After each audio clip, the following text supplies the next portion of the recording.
Day this week, two top chefs lay their reputations on the line in a series of cookery challenges that will push their skills to the limit.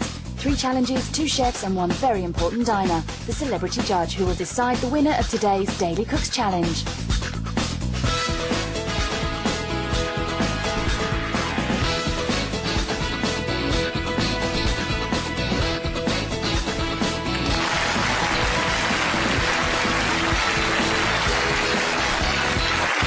Monday, and here's your host, Anthony Warrell-Thompson. Welcome to Daily Cooks Challenge, the show where 2 chefs face 3 cookery challenges every day for 5 days, with a different celebrity judge deciding the winner on each show. Now, the winner will be the chef who packs the best punch when it comes to tantalising our judges' taste buds, who will be deciding the winner of each challenge. So let's meet the chefs ready to battle this week. It's Brian Turner and Maryse Parker. Good to see you. You all up for it? Of course. Absolutely. New week. Bring it on, Brian. Bring it on. Look, youth versus age. It'll be a challenge. OK, Maryse and Brian will face 3 challenges. Round 1, against the clock. They'll have just 5 minutes to cook up a storm and blow away today's judge. Not literally, of course. Now, the round 2 is all about money. What can our chefs create on a really tight budget? And finally, it's a big one. It's the Star Food Challenge, where both chefs have to create the perfect dish using an ingredient chosen by today's celebrity judge. So you're ready to have a go? I think. So let's meet today's judge. Now, she was raised in the Caribbean on a diet, would you believe, of spam fritters. She also does not eat any dairy or nuts. Should be a very challenging day for our chefs. Here to give her food forecast, it's GMTV weather girl, a loose woman presenter, and today's celebrity judge is Andrea McLean. Come on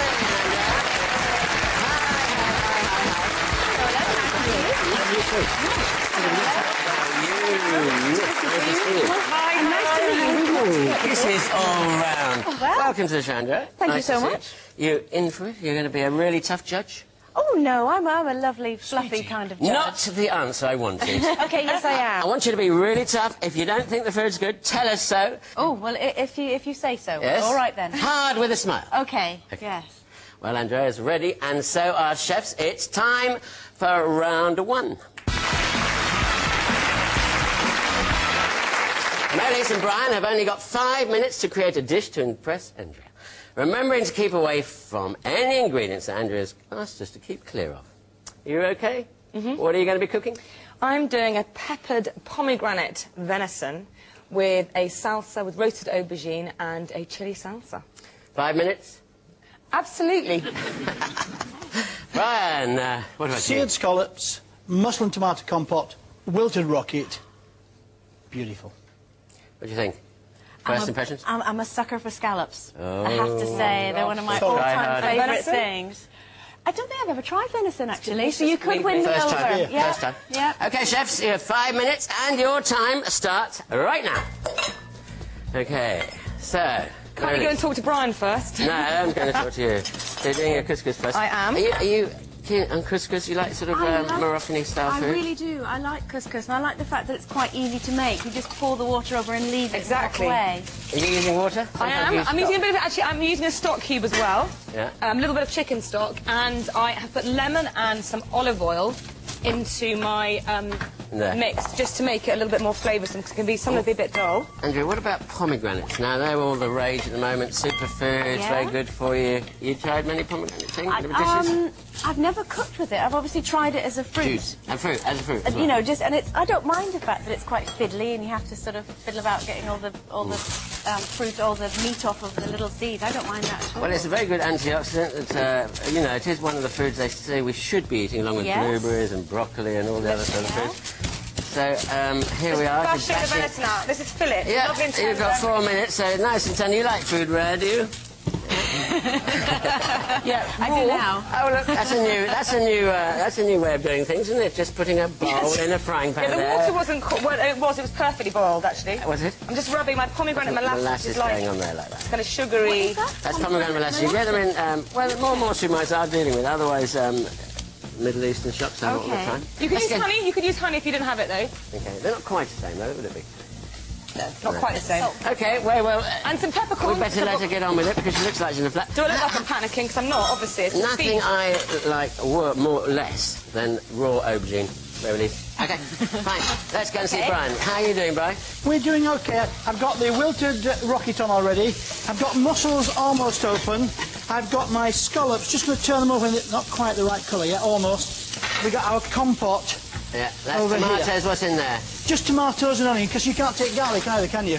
A little bit, not Oh, enough. now you tell me. I've got none in there. No, you can't have anything there. I've got none in there, OK? And scallops, of course, the key with scallops is not to overcook them, because they then end up being very expensive I sort of also rubber a bit bullets. Five minute challenge. and We're end up hardly with gonna rubber be able to- bullets. I tend to overdo them. You do. I mean, they do shrink up. And think about if you buy frozen scallops, beware, because they look beautifully chunky and large, but actually an awful lot of that is water, because they soak up a lot of water. I eat a lot of seafood, and we're quite lucky where we live that we've got a fishmonger's literally round the corner. And it's a surprise what you get when you go in, because it's just whatever is fresh that day. So Now, where did the nutmeg go? Just onto the wilted rocket, just a bit like spinach. So out come the mustard. You're going to take that out of the shell? I'm going to take that out of the shell, but what I want to do is just put this jus into Nice the juice. dressing. They create fantastic juices. okay. So it'll just give it bags of flavour and a bit more oil. Scallops looking good. And I'm going to put some mustard in there, so we're looking good. So we just need to open these up now. oh, it Seem to be smells okay. lovely. Should we go and see what Marilee's doing? 'Cause Yeah, she don't looked stay with like Brian. she had more food to do. She's put her aubergine in with the venison. Okay, and then I've 2 just- minutes to go now. Just that's- under. Yeah, and these are... I'm literally going to turn them over for a second.